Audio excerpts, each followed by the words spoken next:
વડોદરા શહેરના ધાંધલજા વિસ્તારમાં આવેલી વિક્રમા સોસાયટી 2 ખાતે ઈદ માટેની સ્નેહ મિલન સમારોહનું આયોજન કરવામાં આવ્યું હતું, જેમાં ધારાસભ્ય ચૈતન્ય દેસાઈ ખાસ ઉપસ્થિત રહ્યા હતા. પૂર્વ કાઉન્સિલર નરવિનસિંહ ચુડાસમા અને લીલાબેન મકવાણાએ પણ આ કાર્યક્રમમાં હાજરી આપી હતી. કોમી એકતા અને ભાઈચારાનું ઉત્તમ ઉદાહરણ પાડતો આ કાર્યક્રમ ધાંધલજા વિસ્તારના વિક્રમા સોસાયટી 2 ખાતે યોજવામાં આવ્યો હતો, જ્યાં સમાજના આગેવાનો દ્વારા ધારાસભ્યનું સ્વાગત કરવામાં આવ્યું હતું. અહીં ઈદની ઉજવણી સૌએ ભેગા મળીને કરી, એકબીજાને ઈદની શુભકામનાઓ પાઠવવામાં આવી અને સાથે જ MS યુનિવર્સિટીમાં અભ્યાસ કરતી સગુફતા સૈયદ, જેણે કરાટે ચેમ્પિયનશિપમાં બ્રોન્ઝ મેડલ હાંસલ કરી યુનિવર્સિટી સહિત વડોદરા શહેર જિલ્લાનું નામ રોશન કર્યું છે, તેનું પણ આ પ્રસંગે સન્માન કરવામાં આવ્યું.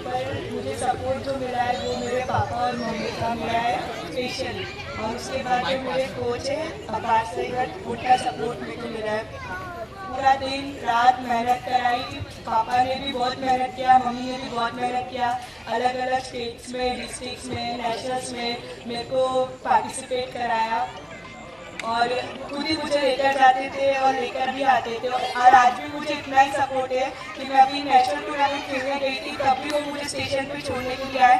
रमज़ान था, रोज़ा था, उसके बावजूद भी वो मेरे साथ भोपाल आने के लिए रेडी थे. આજે ઈદના પ્રસંગે વિક્રમા 2માં બધા જ સોસાયટીના લોકો ભેગા થયા છે. બધાને ખૂબ ખૂબ ઈદ મુબારક. સાથે વડોદરાના દરેકે દરેક આપણા મુસ્લિમ બિરાદરોને પણ ઈદ મુબારક હું પાઠવું છું.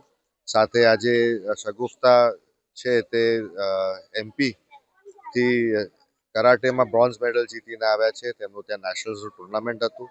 ઘણા લાંબા સમયથી કરાટેમાં તેમનું ખૂબ જ સારું પ્રદર્શન રહ્યું છે અને આવતા સમયમાં પણ સારું પ્રદર્શન રહે એ માટે ભગવાનને પ્રાર્થના કરું છું. અને ફરી એકવાર સૌને ખૂબ ખૂબ અભિનંદન પાઠવું છું ઈદના. આભાર.